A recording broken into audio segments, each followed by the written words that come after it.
ಇಷ್ಟೆಲ್ಲ ಸಂದರ್ಭ ಎದುರಾಗಿರುವಂಥದ್ದು, ಸಿದ್ದರಾಮಯ್ಯನವರಿಗೆ ಈಗ ಸಂಕಷ್ಟ ಎದುರಾಗಿರುವಂಥದ್ದು ಈ ಮೂಡ ಹಗರಣ. ಸೊ ಏನಿದು ಮೂಡ ಹಗರಣ? ಮೂಡ ಹಗರಣದ ಬಗ್ಗೆ ಒಂದೊಂದಾಗಿ ನಾವು ನೋಡ್ತಾ ಹೋಗೋಣ. ಈಗ ಮೊದಲಿಗೆ ಮೂಡ ಕೇಸ್ನಲ್ಲಿ ಅಕ್ರಮವಾಗಿ ಸೈಟ್ ಪಡೆದಂಥ ಆರೋಪ. ಯಾವ ರೀತಿಯಾಗಿ ಪಾರ್ವತಿ ಸಿದ್ದರಾಮಯ್ಯನವರ ಹೆಸರಿನಲ್ಲಿ 14 ಮೂಡ ಸೈಟ್ಗಳಿವೆ.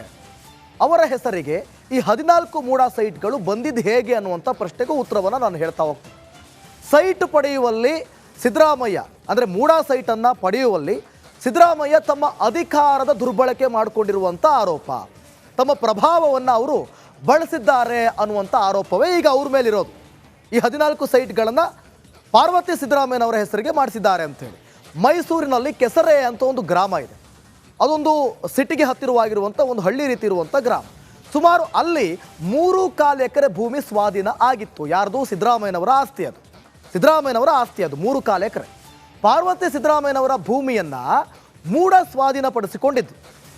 ಅದರ ಪರವಾಗಿ ಮೂಡ ಸ್ವಾಧೀನಪಡಿಸಿಕೊಂಡಂಥ ಭೂಮಿಗೆ ಬದಲಾಗಿ 14 ಸೈಟನ್ನು ಪಾರ್ವತಿ ಸಿದ್ದರಾಮಯ್ಯನವರ ಹೆಸರಿಗೆ ಕೊಟ್ಟಂಥದ್ದು, ಅದರ ಪ್ರಭಾವವನ್ನು ಬಳಸಿದ್ದು ಸಿದ್ದರಾಮಯ್ಯನವರು ಅನ್ನುವಂಥ ಆರೋಪ. ಈಗ ಅದು ಯಾವ ರೀತಿಯಲ್ಲಿ? 50-50 ಅನುಪಾತದಲ್ಲಿ, 50-50 ಅನುಪಾತದಲ್ಲಿ ಪಾರ್ವತಿ ಸಿದ್ದರಾಮಯ್ಯನವರಿಗೆ 14 ಸೈಟನ್ನು ನೀಡಲಾಗಿತ್ತು. ಅದಕ್ಕೆ ಸಂಪೂರ್ಣವಾಗಿ ಸಿದ್ದರಾಮಯ್ಯನವರ ಅಧಿಕಾರವನ್ನು ದುರ್ಬಳಕೆ ಮಾಡಿಕೊಂಡಿರೋದು ಅನ್ನುವಂಥ ಆರೋಪ. ಮೈಸೂರಿನಲ್ಲಿ ಪಾರ್ವತಿ ಸಿದ್ದರಾಮಯ್ಯಗೆ 14 ಸೈಟನ್ನು ಮೂಡ ನೀಡಿರೋದು. ಈಗ ಅದರ ಬಗ್ಗೆ ತನಿಖೆ ಆಗಬೇಕು. ಮೂಡ ಸೈಟ್ ನೀಡುವಲ್ಲಿ ಭಾರೀ ಅಕ್ರಮ ನಡೆದಿರುವಂಥ ಆರೋಪವೂ ಕೂಡ ಕೇಳಿ ಬರ್ತಾ ಇದೆ. ಅಷ್ಟೇ ಅಲ್ಲ, ಅಕ್ರಮವೂ ಕೂಡ ನಡೆದಿದೆ. ಇವೆಲ್ಲದರ ಕುರಿತಾಗಿ ಈಗ ಸಾಕಷ್ಟು ತನಿಖೆಯನ್ನು ಚುರುಕುಗೊಳಿಸೋದಕ್ಕೆ ಪ್ರಾಸಿಕ್ಯೂಷನ್ಗೆ ಅನುಮತಿಯನ್ನು ಕೊಟ್ಟಿರೋದು. ಮುಂದೆ ಏನಾಗುತ್ತೋ ಗೊತ್ತಿಲ್ಲ, ಕಾದು ನೋಡೋಣ. ಮತ್ತಷ್ಟು ಮಾಹಿತಿಯನ್ನು ಕೊಡ್ತಾರೆ ನಮ್ಮ ಹಿರಿಯ ಪ್ರತಿನಿಧಿ ವಿಜಯ್, ಲೈವ್ ಅಲ್ಲಿ ಜಾಯ್ನ್ ಆಗ್ತಿದ್ದಾರೆ. ವಿಜಯ್ ನೋಡಿ, ಇದಿಷ್ಟು ಮೂಡ ಹಗರಣದ ಕುರಿತಾಗಿ ಒಂದು ವಿಚಾರ. ಆದರೆ ಈಗ ಅನುಮತಿ ಕೊಟ್ಟಿರೋದ್ರಿಂದ ಯಾವ ರೀತಿ ಸಾಗ್ಬೋದು? ಸಿದ್ದರಾಮಯ್ಯ ನೋಡಿದ್ರೆ ನಾನು ಯಾವುದೇ ಕಾರಣಕ್ಕೂ ಕೂಡ ರಾಜೀನಾಮೆ ಕೊಡೋದಿಲ್ಲ ಅಂತ ಹೇಳ್ತಿದ್ದಾರೆ. ಕೊಡುವಂಥ ಪರಿಸ್ಥಿತಿ ಬರಬಹುದಾ? ಏನಾಗುತ್ತೆ? ಸಾಕಷ್ಟು ಕುತೂಹಲ ವಿಜಯ್. ನಿಕೇಶ್, ಇಲ್ಲಿವರೆಗೂ ಕೂಡ ಸಾಕಷ್ಟು ಕುತೂಹಲ ಕೆರಳಿಸಿದ್ದಂತಹ ಸಿಎಂ ಪ್ರಾಸಿಕ್ಯೂಷನ್ ಕೊಡುವಂಥ ವಿಚಾರ ಏನಿದೆ, ಅದೀಗ ಆ ಒಂದು ಕುತೂಹಲಗಳಿಗೆ ತೆರೆ ಬಿದ್ದಿರುವಂಥದ್ದು. ಅಂತಿಮವಾಗಿ ಮುಖ್ಯಮಂತ್ರಿ ಸಿದ್ದರಾಮಯ್ಯ ವಿರುದ್ಧ ರಾಜ್ಯಪಾಲರು ಪ್ರಾಸಿಕ್ಯೂಷನ್ಗೆ ಅನುಮತಿಯನ್ನು ಕೊಟ್ಟಿರುವಂಥದ್ದು. ಈಗ ಪ್ರಶ್ನೆ ಉದ್ಭವ ಆಗಿರುವಂಥದ್ದು, ಜೊತೆಗೆ ಒಂದಷ್ಟು ಸಾರ್ವಜನಿಕವಾಗಿ ಮತ್ತು ರಾಜಕೀಯವಾಗಿ ಒಂದಷ್ಟು ಕುತೂಹಲ ಕೆರಳಿಸಿರುವಂಥದ್ದು. ಮುಂದೆ ಏನಾಗುತ್ತೆ ಅಂತ ಎರಡು ಆಪ್ಷನ್ ಇರುವಂಥ ಮುಖ್ಯಮಂತ್ರಿ ಸಿದ್ದರಾಮಯ್ಯ ಮುಂದೆ. ಒಂದು ಅದೇ ಸಾಧ್ಯ ಸಂಬಂಧಪಟ್ಟಂತೆ ಚರ್ಚೆ ಆಗ್ತಾ ರಾಜೀನಾಮೆ ಕೊಟ್ಬಿಡ್ತಾರ ಅಂತ. ಆದರೆ ಸಿದ್ದರಾಮಯ್ಯ ಅವರು ಮಾತಾಡ್ತಿರುವಂಥ ರೀತಿ ಮತ್ತು ಪಕ್ಷದ ಮುಖಂಡರು, ಸಚಿವರುಗಳು, ಹೈಕಮಾಂಡ್ ಇವರ ಬೆನ್ನಿಗೆ ನಿಂತಿರುವಂಥ ಹಿನ್ನೆಲೆಯಲ್ಲಿ ಯಾವುದೇ ಕಾರಣ ಕೂಡ ಮುಖ್ಯಮಂತ್ರಿ ಸಿದ್ದರಾಮಯ್ಯ ರಾಜೀನಾಮೆ ಕೊಡೋದಿಲ್ಲ. ಹಾಗಾದ್ರೆ ಮುಂದೆ ಏನಾಗಬಹುದು ಅಂತ ಈಗಿರುವಂಥ ಏಕೈಕ ಕೇಸ್ ಮುಖ್ಯಮಂತ್ರಿ ಸಿದ್ದರಾಮಯ್ಯ ಅವರಿಗಿರುವಂಥದ್ದು. ಹೈಕೋರ್ಟ್ನಲ್ಲಿ ಈಗ ಪ್ರಾಸಿಕ್ಯೂಷನ್ ಕೊಟ್ಟಿರುವಂಥ ಆ ನಿರ್ಧಾರವನ್ನು ಪ್ರಶ್ನೆ ಮಾಡಿ ಹೈಕೋರ್ಟ್ನಲ್ಲಿ ಪಿಟಿಷನ್ ಹಾಕ್ತಾರೆ, ಸ್ಕ್ವಾಶ್ಗೆ ಹಾಕ್ತಾರೆ. ಆದರೆ ಹೈಕೋರ್ಟ್ ಒಂದು ವೇಳೆ ಏನಾದರೂ ಕೂಡ ಪ್ರಾಸಿಕ್ಯೂಷನ್ಗೆ ರಾಜ್ಯಪಾಲರು ಕೊಟ್ಟಿರುವಂಥ ಪ್ರಾಸಿಕ್ಯೂಷನ್ ತಡೆ ಕೊಟ್ಟರೆ ಮುಖ್ಯಮಂತ್ರಿಯವರು ಒಂದಷ್ಟು ಬಚಾವಾಗುವಂಥ ಸಾಧ್ಯತೆ ಇರುವಂಥದ್ದು.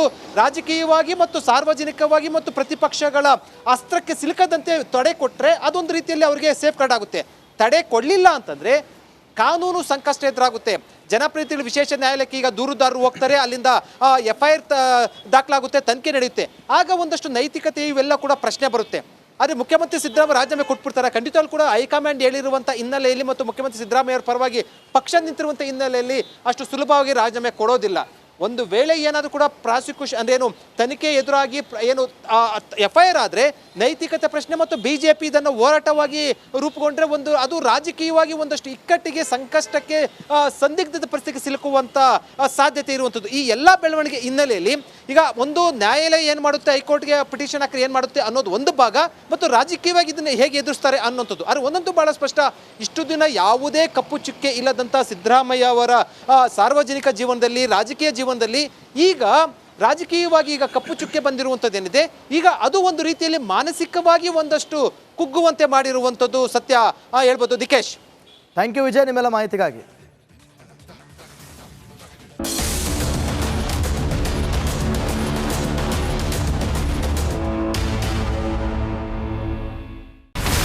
ಇಲ್ಲಿರುವಂತ ಈ ಒಂದು ಗುಡ್ಡ ಕುಸಿದ ಪರಿಣಾಮ ಯಾವ ರೀತಿಯಾಗಿತ್ತು ಅಂತಂದ್ರೆ, ಗಂಗಾವಳಿ ನದಿ ಪಕ್ಕದಲ್ಲಿರುವಂತಹ ಉಳುವರ್ ಎನ್ನುವ ಗ್ರಾಮ ಸಂಪೂರ್ಣವಾಗಿ ಇವತ್ತು ನಾಶ ಆಗಿದೆ. ಮನೆ ಮಠ ಏನಿಲ್ಲ, ಎಲ್ಲ ಹೋಗ್ಬಿಟ್ಟಿದೆ. ಇವತ್ತು ರಿಪಬ್ಲಿಕ್ ಕನ್ನಡ ಮಾಡಿದಂತ ಒಂದು ವರದಿಯಿಂದಾಗಿ ಎಚ್ಚೆತ್ತುಕೊಳ್ಳುವಂತ ಕೆಲಸ ಸರ್ಕಾರ ಮಾಡಿದೆ, ಸಚಿವರು ಕೂಡ ಮಾಡಿದ್ದಾರೆ. 2 ಗಂಟೆಗೆ ಸುದ್ದಿ ಮೂಡಿಸಿದ್ದು 6 ಗಂಟೆಗೆ ಎಲ್ಲ ಸಚಿವರು ಮಿನಿಸ್ಟರ್ ಎಲ್ಲ ಬಂದು ಇಲ್ಲಿ ನೋಡೋಗಿದ್ದಾರೆ. ಎಲ್ಲಾ ಜನರಿಗೂ 1,20,000 ಮತ್ತೆ ಅವರಿಗೆ ಮನೆಗೆ 5 ಲಕ್ಷ. ಈ ಸುದ್ದಿಯನ್ನ ಎಲ್ಲ ಒಂದು ಅಧಿಕಾರಿಗಳಿಗೆ ಮೂಡಿಸಿದ್ದಕ್ಕಾಗಿ ರಿಪಬ್ಲಿಕ್ ಕನ್ನಡ ಟಿವಿಗೆ ಧನ್ಯವಾದ ಹೇಳಿ ಇಷ್ಟಪಡ್ತೇವೆ. ಮನೆನೂ ಕೊಡ್ತೇವೆ, ಮಕ್ಕಳಿಗೆ ಶಿಕ್ಷಣಕ್ಕೆ ತೊಂದರೆ ಆಗದೆ ಇದ್ದಂಗೆ ಹೆಲ್ಪ್ ಮಾಡ್ತೇವೆ. 1,20,000 ಮನೆ ಯಾರ್ದ್ರ ಡ್ಯಾಮೇಜ್ ಆಗಿದೆ ಅದನ್ನ ಕೊಡ್ತೀವಿ ಅಂತ ಒಪ್ಕೊಂಡಿದ್ದಾರೆ. ನಮ್ಮ ಕಷ್ಟಕ್ಕೆ ನೀವು ರಿಪಬ್ಲಿಕ್ ಕನ್ನಡದವರಾದಂತ ನೀವು ನೆರವಾಗಿರುತ್ತೆ ನಾವು ನಂಬಿದ್ದೇವೆ. ಅವರಿಗೆ ಸೂರನ್ನ ಕಲ್ಪಿಸಿಕೊಡೋವರೆಗೂ ಕೂಡ ರಿಪಬ್ಲಿಕ್ ಕನ್ನಡ ಅವರಿಗೆ ಧ್ವನಿಯಾಗಿ ನಿಲ್ಲುವಂತ ಕೆಲಸವನ್ನ ಮಾಡುತ್ತೆ.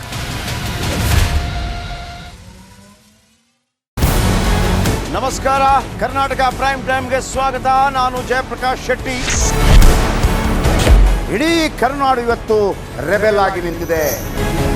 ಈ ಹಗರಣಗಳನ್ನು ಸದನದಲ್ಲಿ ಪ್ರಸ್ತಾಪ ಮಾಡಲು ಕೂಡ ಕಾಂಗ್ರೆಸ್ ಹಿಂದೇಟು ಹಾಕಿದ್ದೇಕೆ? ನಿಮ್ಗೆ ಸಂಬಳ ಅದಕ್ಕೆ, ನಿಮಗೆ ವಾಹನ ಅದಕ್ಕೆ, ನಿಮಗೆ ವೆಪನ್ ಅದಕ್ಕೆ, ನೀವು ಅದನ್ನು ಸರಿ ಇಡಬೇಕಾಗಿತ್ತು.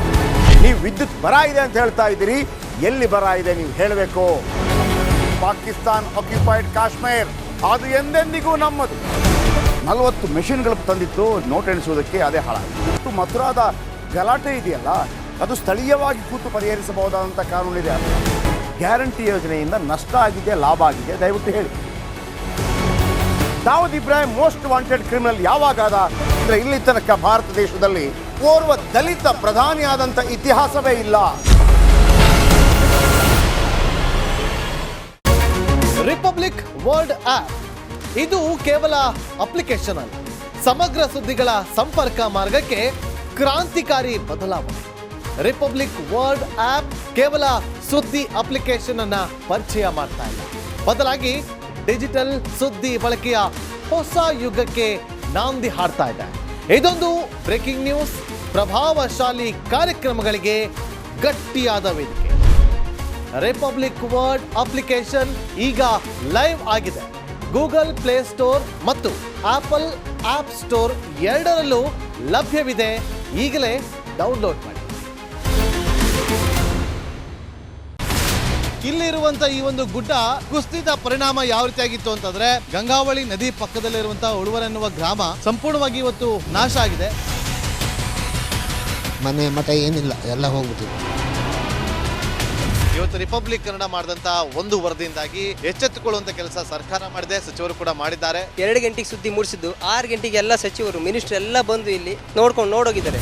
ಎಲ್ಲಾ ಜನರಿಗೂ 1,20,000 ಮತ್ತೆ ಅವರಿಗೆ ಮನೆಗೆ 5 ಲಕ್ಷ. ಈ ಸುದ್ದಿಯನ್ನ ಎಲ್ಲ ಒಂದು ಅಧಿಕಾರಿಗಳಿಗೆ ಮೂಡಿಸಿದ್ದಕ್ಕಾಗಿ ರಿಪಬ್ಲಿಕ್ ಕನ್ನಡ ಟಿವಿಗೆ ಧನ್ಯವಾದ ಹೇಳಿ ಇಷ್ಟಪಡ್ತೇವೆ. ಮನೆನೂ ಕೊಡ್ತೇವೆ, ಮಕ್ಕಳಿಗೆ ಶಿಕ್ಷಣಕ್ಕೆ ತೊಂದರೆ ಆಗದೆ ಇದ್ದಂಗೆ ಹೆಲ್ಪ್ ಮಾಡ್ತೇವೆ. 1,20,000 ಮನೆ ಯಾರ್ದ್ರ ಡ್ಯಾಮೇಜ್ ಆಗಿದೆ ಅದನ್ನ ಕೊಡ್ತೀವಿ ಅಂತ ಒಪ್ಕೊಂಡಿದ್ದಾರೆ. ನಮ್ಮ ಕಷ್ಟಕ್ಕೆ ನೀವು ರಿಪಬ್ಲಿಕ್ ಕನ್ನಡದವರಾದಂತ ನೀವು ನೆರವಾಗಿರುತ್ತೆ ನಾವು ನಂಬಿದ್ದೇವೆ.